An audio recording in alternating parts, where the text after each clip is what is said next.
Hello everyone and welcome back to the CO2 Rundown. I'm your host Chad Owens. Woo! Happy New Year. It is 2022 and this is the very first rundown of the new year, so I'm excited about it. I hope you guys all had an amazing weekend and are feeling fresh coming into this new year. You got all your goals written down and you're gonna attack those each and every day relentlessly. Anyway, you can tell I'm geeked up. Anyways, like we always do, let's dive on in to the CO2 Rundown. Monday, new year, new week, and a new opportunity for football fever. So make sure you guys go get yourself a football fever ballot in today's Honolulu Star-Advertiser. Get it, fill it out, turn it in, and give yourself a chance to win $500 cash. Man, this has been a blast all season long. Just congratulations to all the winners so far, and maybe a few multiple winners. Congratulations, and you're gonna give yourself a chance to win the grand prize, the big green egg Kamado grill at the end of this thing. So look, keep competing, keep putting in your entries each and every week, and this would not be possible without our Football Fever sponsors, Mercedes-Benz of Honolulu, Hawaiian Telecom, and Long's Drugs. Mahalo. Man, unfortunately for our boy Tua Tagovailoa and the Miami Dolphins, their winning streak came to an end, and so did their playoff hopes for this season. What I don't like, man, is how quick the media can go right back to attacking someone, attacking a team, and just bringing in negativity. You know, one of the things for me, my goal in 2022 is leaving negativity behind, right? Being all positive this year and focusing on good energy and good things. And it's just unfortunate, man, in the world of pro sports, and I think more so in football than any other sport, and especially the quarterback position.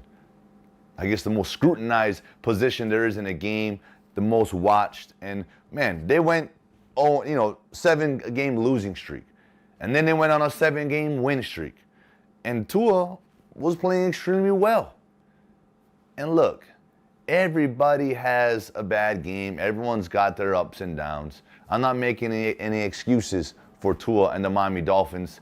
I just wish that the media, and this is by a lot of people who have never played the game. They've never been in between the lines.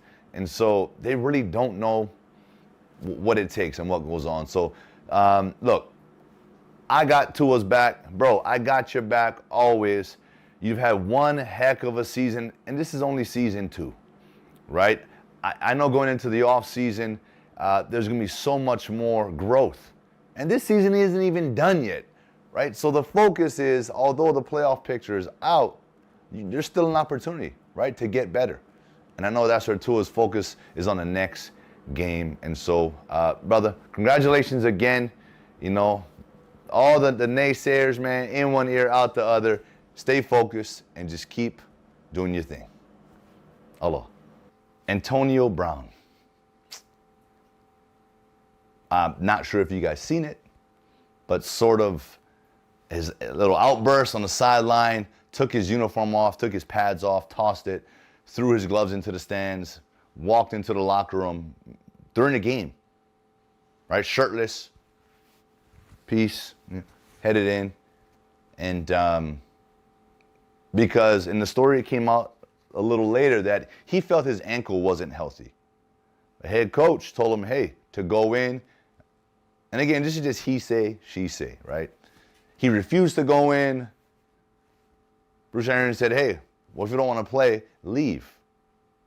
So he left. I know more of this will come out. But at the end of the day, if you're a player like Antonio Brown, which I've praised so much before, I've talked about it because he's a tremendous talent. But, you know, certain actions, especially if you're someone that got a second, third chance to play and to be part of a team and to be part of the NFL, right? It's just disrespectful, you know, for guys that are looking for that opportunity, that actually have tremendous talent, but they don't have that opportunity, right? And so it's disheartening, man, and it hurts to see someone with so much talent act out a certain way and disrespect the game, disrespect, Tom Brady, guys that have fought for you to get you that next chance. And it just hurts to know that someone of that talent, could just throw it all away. And, we'll see what happens with Antonio Brown, but most are saying his career is probably over. I'm going into the NBA right now, and I came across this via Instagram, and I think it's special, and I would love to see it happen. LeBron James spoke in an interview with Uninterrupted that he'd love to see Bronny James in the NBA and actually be on the court with him. That, man, I got goosebumps with that. That would be historic. It'd be an unbelievable, story, and to almost cap off his legacy. LeBron James, hey, he set goals and goals and goals and has accomplished all these things, right? Milestones. And I honestly feel like it's going to happen. All right, LeBron James, I feel, will be playing alongside his son, Bronny James. And can you imagine if they were on, opposite teams? And I know he'd be vying, if he's still with the Lakers or wherever he's at, for that team to draft his son so they could be teammates. That's crazy. That's like me being able to still play football, right? And waiting for my son to get his opportunity, which isn't too far, but, that would be an amazing experience. That's like me lining up, right? And my son's at quarterback, and I get to catch a pass from him, catching a touchdown pass from my son. That is amazing. So I hope it happens. And for the fans, I think they'd love to see that as well. Curtis Murayama has an article in today's Honolulu Star-Advertiser referencing, right, the transfer portal. 2 words in which he feels is, for our coaching staff and our program, is as detrimental, or has been as detrimental as the pandemic has been, right, for everyone here. So, yeah, it allows players to enter and go to other schools without taking that hit and having to sit out a year. The NCAA made that change. And so, programs have to just make those adjustments as well. But, hey,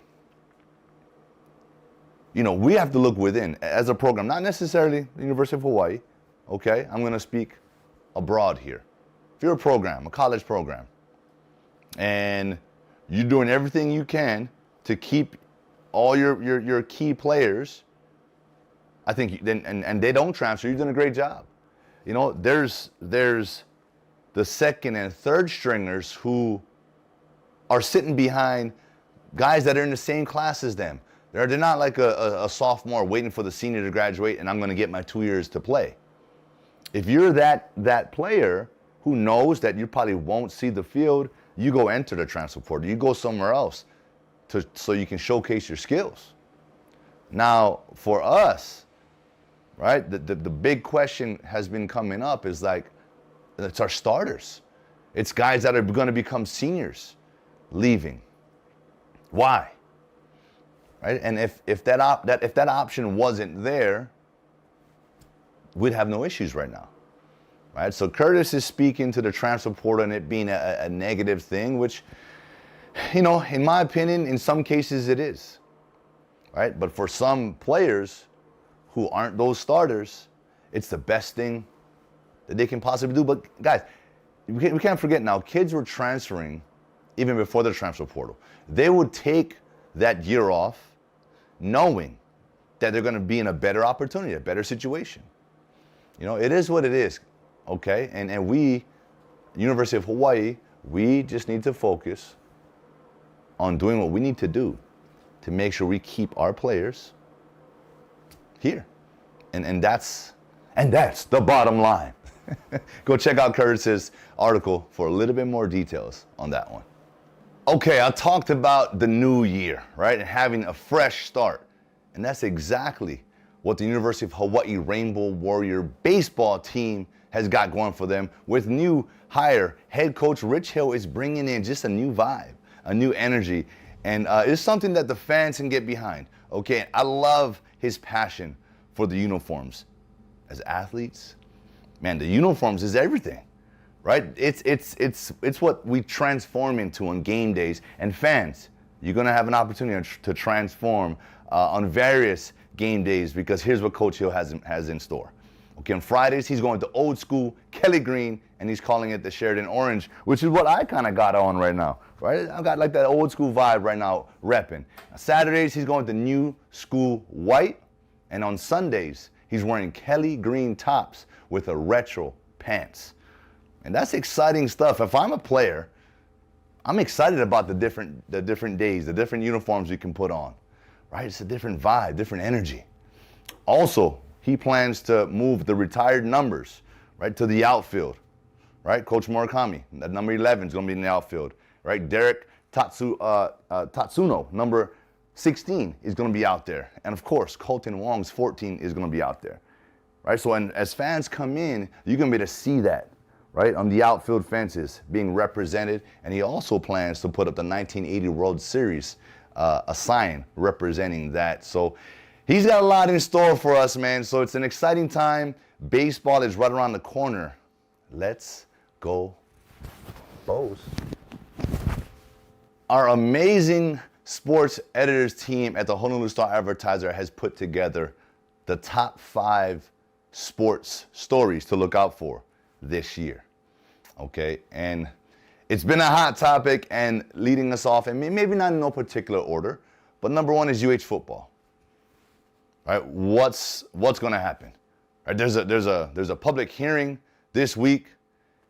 Right, I can't wait to see what that turns out to be like. What comes from that, with all the questions of, you know, hey, coaching staff and transfers. Why are these athletes leaving? I touched on that a little bit, but that's going to be a hot topic this year. Okay, and on that note, stadium issues. Where will our Rainbow Warrior football team play football this fall? Right? Are they going to continue with the plan to expand TC Ching to 15,000 or more, or what's the deal there? Right? We're going to keep an eye on those things. In the MMA world, right? Max Holloway, he's climbing his way back to the top. We all know that rematch with Volkanovski, he won that fight. We all feel that way. Even Dana White was scratching his head at that one. But Max has done an amazing job being humble, going to work, and showing up, and doing what he needs to do to climb that ladder to give himself another chance. And Dana White even said, hey, he's earned it. So I'm assuming we're going to see a Volkanovski, Max Holloway 3, and this is going to give Max an opportunity to regain, right, the throne, in which we all know he belongs. He's the best in that division. Also, right, Ray Cooper, who just won his 2nd PFL title, right? He fought for the $1 million 2 years in a row, got it done. Does he have a 3-peat in him? I feel he does, right? He's the man, he's the king of that arena. And so, Brother Ray, hey, congratulations, man. Keep it going. Blessings to you and Max in 2022. I touched on it earlier. Our UH Rainbow baseball team, right? New hire, Rich Hill. What is he bringing to the table? Right? Is he going to be like a June Jones type, right? Coming into Hawaii for that football program, changing things around, right? Adding in some things, elevating the game, right? We're looking forward to that. And last but not least here, right? They definitely didn't finish last, and they are fixing to become a dynasty, the Kahuku Red Raider football team. What more can we say about this group, that community, right? And that's, to me, that's what makes them special. They have an entire community, right, out there in Laie, Kahuku, that just backs them. And I love seeing that. That is school spirit and personal pride at its finest. And according to Billy Hall, they've got a lot of players returning. And so our Kahuku Red Raider is going to be a dynasty for years to come. We'll find out. And that is it for today's show. I want to thank you all so much for tuning in on this first segment of 2022. Woo! Man, lots in store. I'm excited to continue to move forward. I hope you guys are excited for this year, man. Just go after every single goal that you want to achieve. It may be one goal. Perfect. Give everything you got to that one goal. All right? Sometimes, hey, we got to make changes. This is a year right now. If you're on the fence, I'd say make that change, right? Take that leap of faith because, hey, this is the time to do it. We got to come out the gate. 2022, we got to come out the gate fast. And so with that, thank you so much again. Happy New Year once again, and I'll see you all come Hump Day Wednesday. Aloha.